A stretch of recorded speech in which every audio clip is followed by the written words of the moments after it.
Atualidades. Acordo de Israel com países islâmicos. Olá, pessoal! A temática da nossa aula de hoje é um dos conflitos geopolíticos mais intensos e mais complexos de toda a história da humanidade. Trata-se lá do conflito israelo-palestino, que envolve, na verdade, boa parte do mundo islâmico, do Oriente Médio à Ásia, passando pelo norte da África.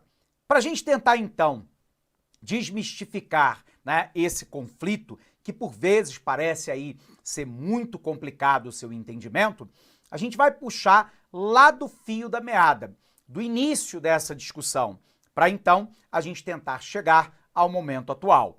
É um caminho um pouco mais longo, mas que vai permitir você uma certa autonomia intelectual para poder tentar entender o conflito Israel-Palestina. Legal? Então vem para cá. Primeiro ponto importante é que você se recorda que o Estado de Israel, que é um Estado semita, que é um Estado judeu, ele existiu até o século IV da era cristã. Você se recorda também que há um momento aí de ruptura na história com o surgimento da figura histórica de Jesus Cristo e a sua morte por crucificação.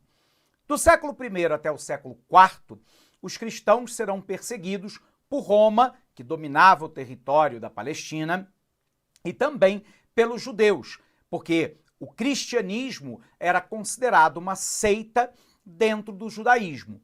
E lembrando que os judeus, eles se consideram um povo eleito através de todos os seus antepassados, o que remete a Abraão. Aliás, o nome Abraão significa pai de muitos povos. O ponto fundamental, no entanto, é que no século IV, o imperador Constantino de Roma se converte ao cristianismo e ordena que todo o império também o faça. Começava ali, então, a perseguição dos judeus, e isso vai provocar o que nós chamamos de diáspora judaica, que é a dispersão dos judeus pelo mundo. E é por isso que você tem judeu russo, esloveno, austríaco, alemão, brasileiro, americano, argentino e etíope. Você tem negros etíopes que são judeus, professor? Tem. Porque para os judeus o que importa é a consanguinidade materna. A religião judaica não é uma religião proselitista, ela não busca adeptos. É filho de mãe judaica, judeu é. No século IV, então, termina o Estado de Israel e acontece, então, a diáspora judaica. A gente vai poder observar que nas centenas de anos posteriores, nós vamos ter o surgimento da terceira grande religião monoteísta do planeta. A palavra mono significa um, teísta significa Deus, ou seja, que acredita num único Deus. Então, de um lado, eu tenho o judaísmo, na sequência o cristianismo e depois o islamismo. O islamismo cresce rapidamente na área do Oriente Médio e chega também até o norte da África, convertendo uma série de povos. A gente vai observar que Egito, Líbia, Tunísia e uma série de outros países já são de maioria islâmica, e esse islamismo chega ao território que no passado existia o Estado de Israel.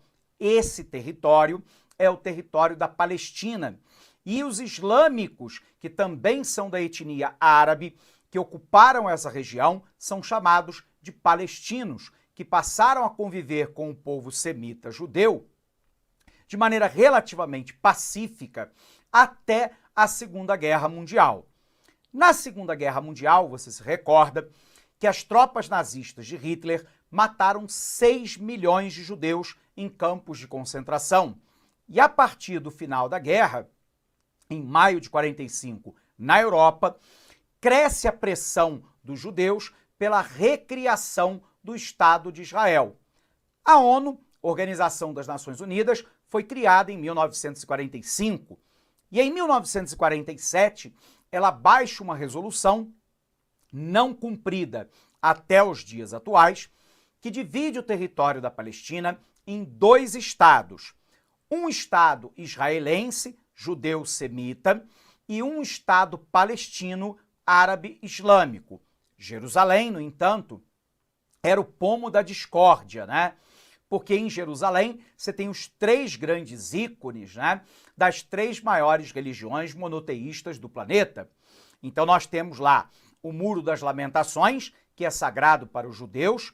Do outro lado do muro, a esplanada das mesquitas de Al-Aqsa, que são sagradas para os islâmicos, e você tem o Santo Sepulcro, sagrado para os cristãos. A proposta da ONU é que Jerusalém virasse uma capital internacionalizada, provavelmente sob o controle da própria ONU. No entanto, os palestinos não aceitaram a proposta de divisão e, em 1948, um líder judeu chamado Davi Ben-Gurion declarou unilateralmente a criação do Estado de Israel. E com a criação do Estado de Israel, você tem a criação de um Estado judeu semita, mas não temos, até o momento atual, um Estado palestino árabe islâmico. E esse é a fonte de conflitos entre israelenses e palestinos nessa região. Bom, trazendo então o conflito para os dias atuais, nós temos agora, patrocinado pelo governo Donald Trump, pouco antes das eleições presidenciais, lembrando que o Trump perde a eleição presidencial para o Joe Biden, do Partido Democrata, Trump resolveu e conseguiu, né, que os Emirados Árabes Unidos e o Bahrein, dois países de maioria islâmica, que no passado, abre aspas, fazia parte de um pacto, né, islâmico pelo não reconhecimento do Estado de Israel, porque Israel não reconhece a independência da Palestina. Israel é o único país não árabe islâmico de todo o Oriente Médio e é a ponta de lança dos interesses americanos na região. Lembrando que a maioria dos países que compõem a OPEP, a Organização dos Países Exportadores de Petróleo, são países de maioria islâmica ou árabe islâmica. Lembrando que árabe é etnia, é árabe quem fala árabe, né? E islâmico é religião. A maioria dos árabes são islâmicos, mas nem todo árabe é islâmico, da mesma maneira que nem todo islâmico é árabe. A maior nação islâmica do mundo é a Indonésia e eles não são árabes, ok? O ponto-chave, então, é que havia um certo consenso, né, entre os islâmicos pelo não reconhecimento do Estado de Israel. No entanto, o Egito, em 1979, rompeu esse pacto e foi o primeiro país de maioria islâmica a reconhecer o Estado de Israel, e o Estado de Israel devolveu a Península do Sinai, tomada na Guerra do Yom Kippur em 1973 dos egípcios. Por um outro lado, nós temos agora os Emirados Árabes Unidos e o Bahrein, que, mediados pelo governo americano, assinam o reconhecimento do Estado de Israel e passam a permitir voos israelenses sendo realizados, né, passando pelos seus territórios, em direção a Israel e em direção aos Emirados Árabes Unidos e ao Bahrein. Sob o ponto de vista do Trump, ele quis se apresentar como aquele que estava conseguindo solucionar o conflito árabe-israelense nessa região. Mas isso não é verdadeiro. Não só pelo fato de que Trump tomou aí, pelo menos, duas grandes medidas que contrariam qualquer processo de paz. O primeiro é que o governo Trump reconheceu Jerusalém como a capital indivisível, né, do Estado de Israel. E observe que Jerusalém Oriental fica a esplanada das mesquitas de Al-Aqsa, que é representativa para os islâmicos, porque de lá, teoricamente, o profeta Mohammed, Maomé, foi assunto aos céus, dos quais os palestinos não abrem mão como a futura capital do seu Estado. A proposta, talvez, fosse que Jerusalém Ocidental ficasse sob controle israelense e Jerusalém Oriental sob controle palestino. Mas quando Trump reconhece que Jerusalém é uma capital indivisível, né, do Estado de Israel, né, obviamente que ele contraria e boicota qualquer processo de paz com os palestinos. A segunda questão é que existe uma série de áreas, né, na Cisjordânia, que é o território, né, dos palestinos, que estão ocupados por colonos judeus israelenses. E Trump reconhece esses territórios também como pertencentes a Israel.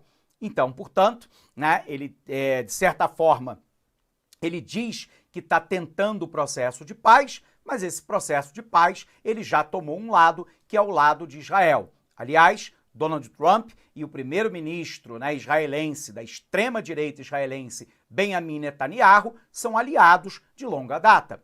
Tanto que o Trump manda, né, para tentar mediar o conflito entre Israel e a Autoridade Nacional Palestina, comandado pelo Mahmoud Abbas, né, o seu genro, que é judeu ortodoxo. Então, de fato, ele já tomou partido nessa discussão pelo território da Palestina.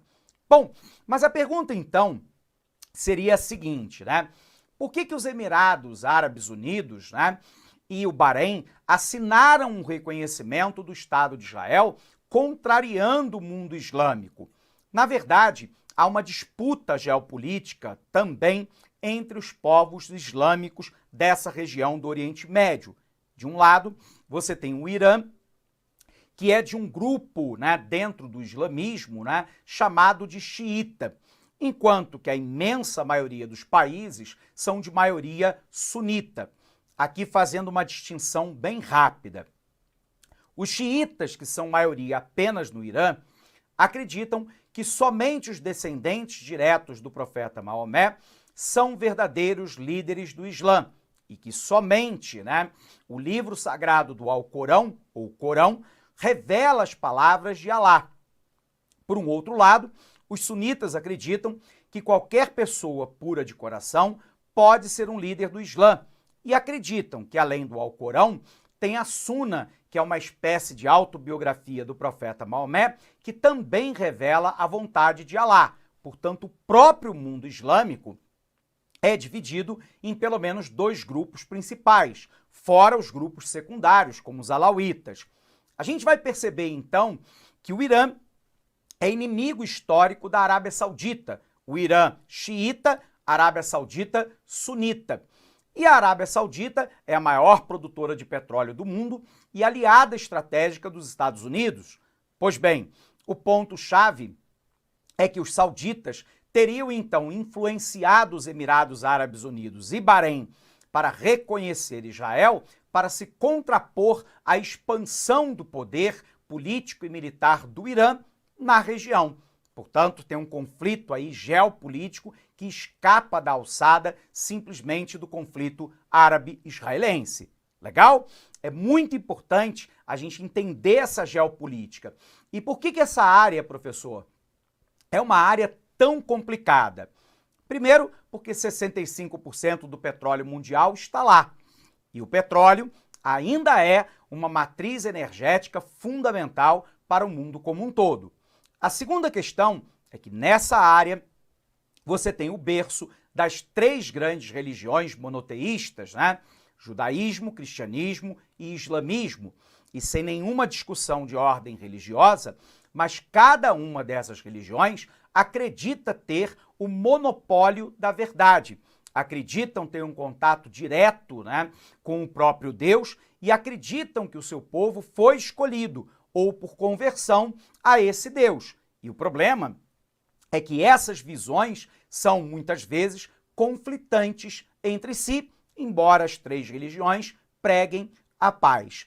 O ponto fundamental também é que nessa área você tem um conflito territorial, você tem um conflito pela posse da água, porque essa área é uma área árida do mundo como um todo, você tem uma divisão étnica, né, muito forte e também uma divisão religiosa. Você tem, por exemplo, no sul do Líbano, uma população de maioria árabe que é cristã católica, enquanto que a maioria do país é islâmica sunita. Na Síria, você tem 17% da população que é alauíta, que é um outro grupo dentro do islamismo. O Irã, como dissemos, é o único país de maioria xiita nessa região, mas eu tenho xiitas espalhados por outros países, até na Turquia. E, portanto, a discussão geopolítica ela é muito complexa, porque eu tenho grupos étnicos, religiosos, linguísticos, às vezes até tribais, que são muito diferentes entre si e que não têm convergência a respeito da disputa territorial, a disputa pela água, a disputa pela hegemonia do poder político, militar e econômico nessa região e por aí vai. Bacana? Vamos tentar entender isso então? Dá uma olhada para cá. Bom, pessoal, acordo de Israel com países islâmicos, né?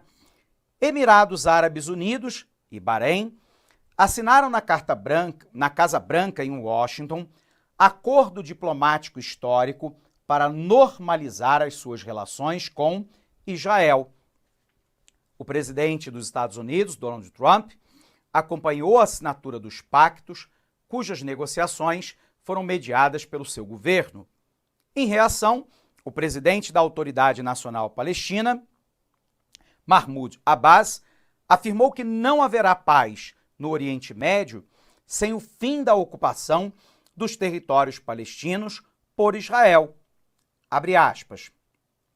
Não haverá paz, segurança ou estabilidade para ninguém na região sem o fim da ocupação e o respeito pelos direitos totais do povo palestiniano, declarou Abbas.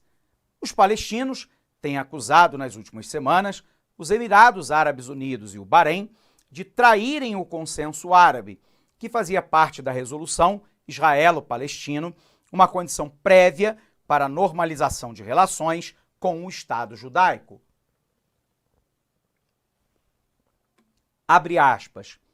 As tentativas de contornar o povo palestino terão sérias repercussões sobre as quais os Estados Unidos da América e a ocupação israelita terão que assumir responsabilidade, declarou Mahmoud Abbas.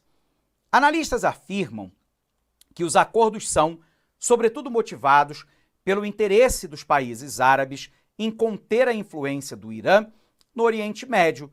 O Irã e também a Turquia condenaram os acordos. A Arábia Saudita, principal rival do Irã,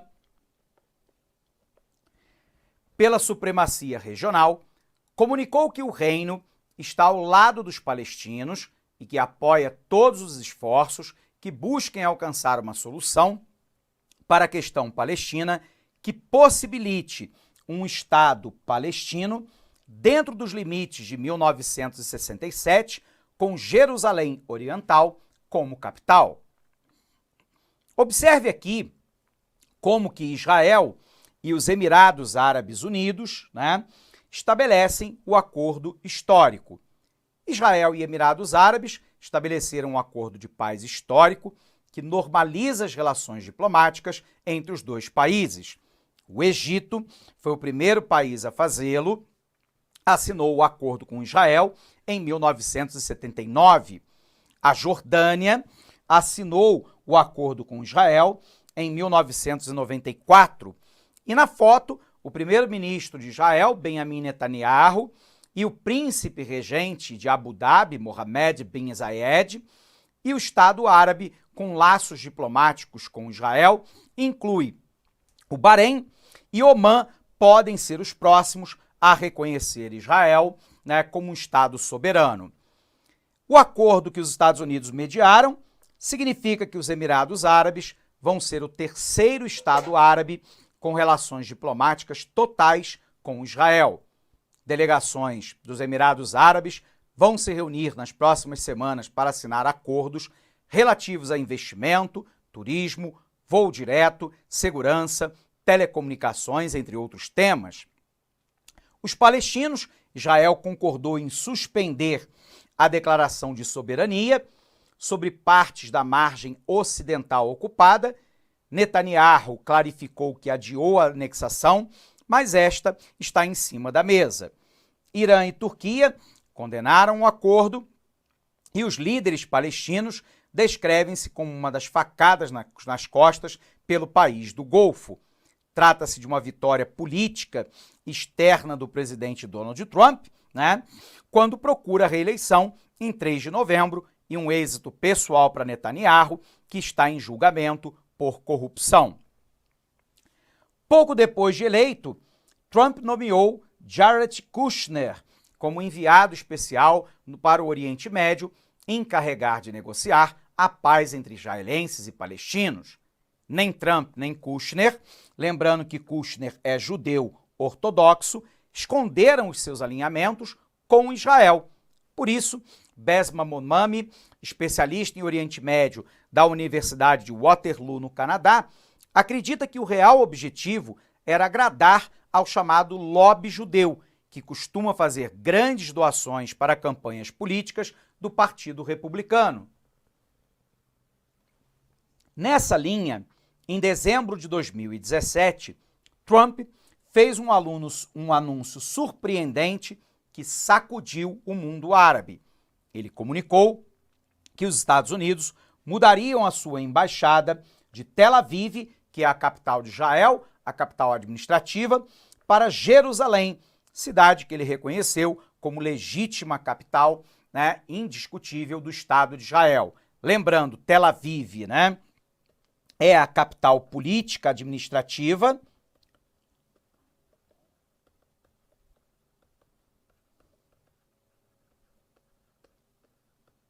enquanto que Jerusalém é a capital religiosa.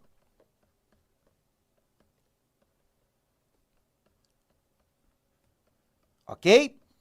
Bom, dito isso, então, o status da histórica cidade, que é sagrada para judeus e muçulmanos, mas também para cristãos, é um dos maiores pontos de atrito entre israelenses e palestinos. Ao reconhecer a reivindicação israelense, Trump provocou indignação entre os palestinos e rompeu a política mantida por décadas por governos anteriores e pela comunidade internacional. Desde o início do seu mandato, Trump decidiu encerrar a era de relaxamento nas difíceis relações com o Irã, iniciada pelo seu antecessor, Barack Obama. Também nisso, Trump se aliou ao pensamento israelense.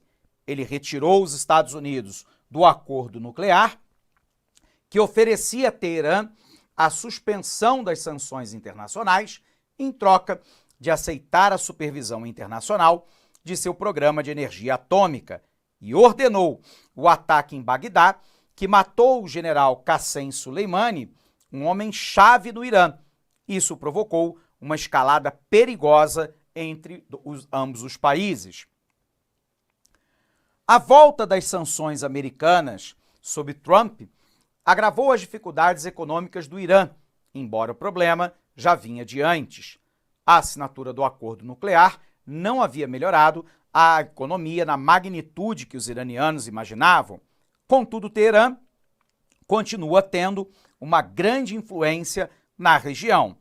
Então aqui, né, a relação diplomática com a data do acordo pelas partes, né, e a cooperação informal, né? Observe lá que Israel está cercado por países de maioria árabe islâmica. E aqui a ocupação das terras palestinas, né, de 1946 a 2010. Em 1946, a quase totalidade do território era um território palestino e você tinha pequenas comunidades judaicas no território da Palestina. Lembrando lá que a ONU, né, depois do Holocausto dos judeus durante a Segunda Guerra Mundial, em 1947, a ONU então propõe a divisão do Estado da Palestina a divisão do território da Palestina em dois estados, né? O Estado de Israel, aqui em branco, e um Estado palestino em verde. Jerusalém, aqui está Jerusalém, vamos botar um asterisco aqui para a gente identificar, ficaria sob controle internacional, porque, como nós dissemos, ali você tem a sede, né, de três grandes ícones para as três maiores religiões do mundo, né?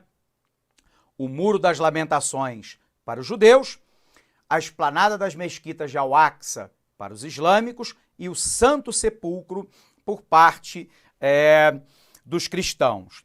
Em 1967, explode a Primeira Guerra, chamada Guerra dos 6 Dias, né? Onde a Síria, né, o Egito e também a Jordânia atacaram, né, Israel.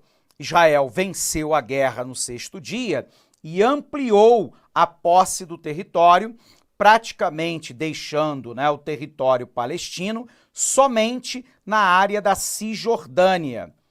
Essa área aqui é chamada de Cisjordânia.